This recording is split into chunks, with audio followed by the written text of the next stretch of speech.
ओम दुम दुर्गाय नमः। नमस्कार दोस्तों, आप समस्त श्रोतागण का आपके YouTube चैनल जीवन अमृत पर हार्दिक अभिनंदन है। आज के वीडियो में मैं आपको बताऊंगी कि दुर्गाष्टमी और नवमी किस दिन पड़ रहे हैं, किस दिन कन्या पूजन होगा, कन्या पूजन की जो हवन होगी उसकी शुभ मुहूर्त क्या है, नवरात्रि का व्रत पारण का शुभ मुहूर्त क्या है, कलश विसर्जन का शुभ मुहूर्त क्या है। समस्त जानकारी आपको एक ही वीडियो में दी जाएगी। तो चलिए आज के वीडियो का आरंभ करते हैं। अष्टमी तिथि का आरंभ जो है वो 10 अक्टूबर 2024 को दोपहर 12:32 पर तथा अष्टमी तिथि का समापन 11 अक्टूबर 2024 दोपहर 12:07 पर होगी। महाअष्टमी जो है वो 11 अक्टूबर 2024 को मनाई जाएगी। दुर्गा नवमी की तिथि कुछ इस प्रकार है। नवमी तिथि की शुरुआत 11 अक्टूबर 2024 शनिवार को 12:06 दोपहर पर होगी। नवमी तिथि 12 अक्टूबर 2024 10:57 तक रहेगी। ऐसे में शारदीय नवरात्रि में महाअष्टमी और महानवमी एक ही दिन पड़ने से एक ही दिन मनाई जाएगी, यानी 11 अक्टूबर को दोनों पर्व एक साथ मना सकते हैं। 12:06 से पहले आप अष्टमी पूजन कर सकते हैं और 12:06 के बाद आप महानवमी का पूजन कर सकते हैं। कुछ लोग महानवमी के दिन भी करते हैं। इस दिन 9 कन्याओं की पूजा की जाती है। उन्हें घर पर आमंत्रित कर भोजन और भेंट दी जाती है। उनका आशीर्वाद लेकर उन्हें विदा किया जाता है। ऐसा करने से महादुर्गा की कृपा प्राप्त होती है। महानवमी के दिन देवी दुर्गा ने दुष्ट राक्षस महिषासुर का वध किया था। आइए अब जानते हैं कि कन्या पूजन की विधि क्या है। इस दिन पूरे विधि विधान के साथ कन्या पूजन करें। पूजा घर की साफ सफाई अच्छे से करें। कन्याओं को आदर सहित घर पर आमंत्रित करें। उनके चरण धोएं, उन्हें कलावा बांधें और उन्हें एक स्थान दें जहां वो बैठेंगे।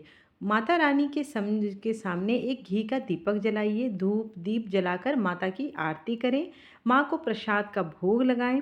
प्रसाद में माँ को हलवा, चना, पूरी का भोग लगाना शुभ माना जाता है। जो कन्याओं को जिन्हें हमने बैठाया है उनको एक चुंदरी सर के ऊपर से उठाएं, उनके पैरों में आलता लगाएं, उनके माथे पे कुमकुम लगाकर तथा उनकी आरती उतारने के तत्पश्चात आप माता रानी का भोग उन्हें खिलाएं।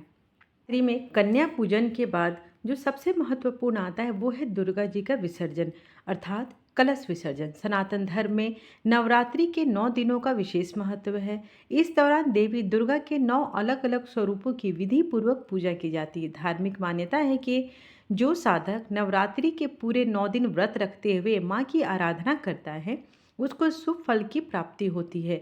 विसर्जन के दिन देवी की पूजा को प्रवाहित किया जाता है। जिस दिन देवी दुर्गा राक्षस महिषासुर का वध करती है यानी 10वें दिन दुर्गा विसर्जन के बाद ही नवरात्रि का व्रत का पालन करना चाहिए। पंचांग के अनुसार देखें तो हर साल 10वीं तिथि के दिन प्रातः काल या अपराह्न काल में विजयादशमी की तिथि शुरू होने के बाद दुर्गा विसर्जन किया जाता है। इस साल दुर्गा विसर्जन की जो तिथि है कुछ इस प्रकार है। 10वीं तिथि का आरंभ 12 अक्टूबर 2024 प्रातः 10:58 से 10वीं तिथि समाप्त 13 अक्टूबर 2024 प्रातः 9:08 पर होगी। श्रवण नक्षत्र को देखें तो 12 अक्टूबर 2024 प्रातः काल 5:25 से लेकर 13 अक्टूबर को सुबह 4:27 तक रहेगा। उदया तिथि के आधार पर 12 अक्टूबर 2024 को दुर्गा मूर्ति का विसर्जन करना चाहिए। विसर्जन करते समय भी कुछ नियमों का पालन करें। मूर्ति विसर्जन के दिन ब्रह्म मुहूर्त में उठें और स्नान आदि कार्य से निवृत्त हो जाएं। स्नान आदि के बाद शुद्ध वस्त्र धारण करें। माँ दुर्गा की पूजा आरंभ करें। इसके बाद देवी को फूल, फल, अक्षत और सिंदूर आदि अर्पित करें। माँ दुर्गा के समक्ष घी का दीपक जलाएं। दीपक जलाने के दौरान मंत्रों का उच्चारण अवश्य करें। इसके बाद देवी की आरती करें। अब माता की मूर्ति को हाथों में स्थान से हिलाएं। इसके बाद विसर्जन वाली जगह पर ले जाकर ढोल नगाड़ों के साथ माँ दुर्गा की तालाब या किसी नदी में अच्छे से विसर्जित करें।